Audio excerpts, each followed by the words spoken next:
We must shut down Lagos. If not 1 month, 2 weeks, if not 2 weeks, 1 week. If not 1 week, 3 days. Oh, I invite here. I will security in Anambra. IPOB. We will invite them. Period. That's part of what we can be doing for them. We secure them jobs. Some of IPOBs have not, they have no jobs. Those IPOBs, we all of them protect all our shops and we have to pay them. We have to mobilize for that. We have to do that. We must have our own security. Hey y'all, this is Remy with another African Village of Return update. This is crazy. This is giving January 6th vibes. Department of State Services has identified some key players in the plot for an interim government in Nigeria.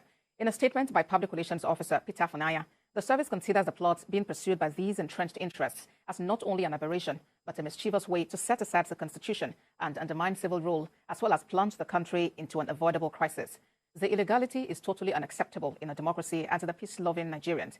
The service further said the machination is taking place after the peaceful conduct of elections in most parts of the country. The planners in their many meetings have weighed various options, which include, among others, to sponsor endless violent mass protests in major cities to warrant a declaration of state of emergency. They have threatened to attempt to declare a state of emergency. They have threatened to create an interim government,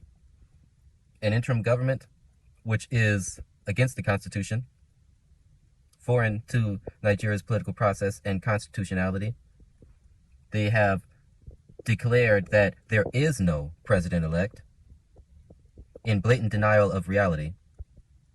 And they have called and threatened to call upon IPOB, that's the Indigenous Peoples of Biafra, a terrorist organization, in order to aid them in their struggles in Lagos specifically and other areas abstractly.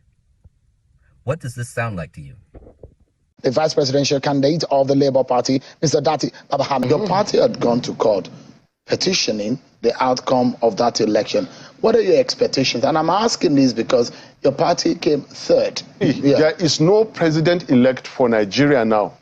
I repeat, accordingly, there is no president-elect for Nigeria at the moment because the declared one violates the Constitution of the Federal Republic of Nigeria.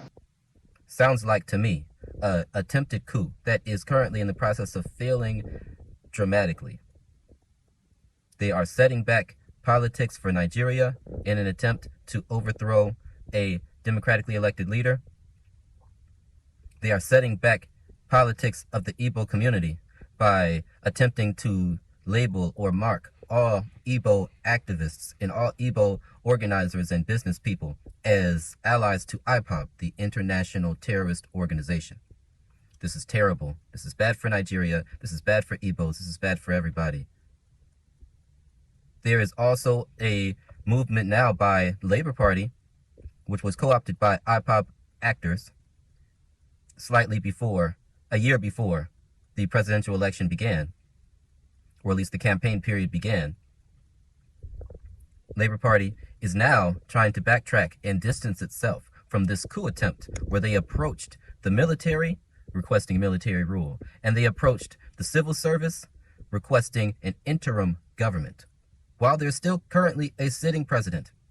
And the sitting president is in preparation of the transition to the president-elect in May. They decided they wanted to establish an interim government to circumvent the democratic process and prevent the easy handover from power. Isn't that exactly the description of what happened or what was attempted on January 6th in Washington, D.C., in the United States of America? So this is complete nonsense.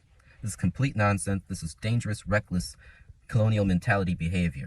Senator Dayo Adeyeye has called for caution from political parties, groups and candidates whose actions and utterances are likely to cause violence and unrest. He said all those who are not satisfied with the conduct of the election should go to court and desist from inciting citizens to cause violence and chaos across the country. It appears those who lost on the ballot have refused to accept defeat and have resorted to using both conventional and unconventional means to challenge the outcome of a democratic election. Senator Dayo Adeyeye, the national chairman of SWAGA 2023, warns that aggrieved politicians and candidates who failed to get the people's mandate through the votes and have become desperate to grab power should not be allowed to scuttle a democratic process that has been uninterrupted since 1999. You want to ruin this country, you want to divide the country, you want to destroy the unity of the country, you want to say bye-bye to Nigeria. And some of us who are patriotic citizens will not allow that.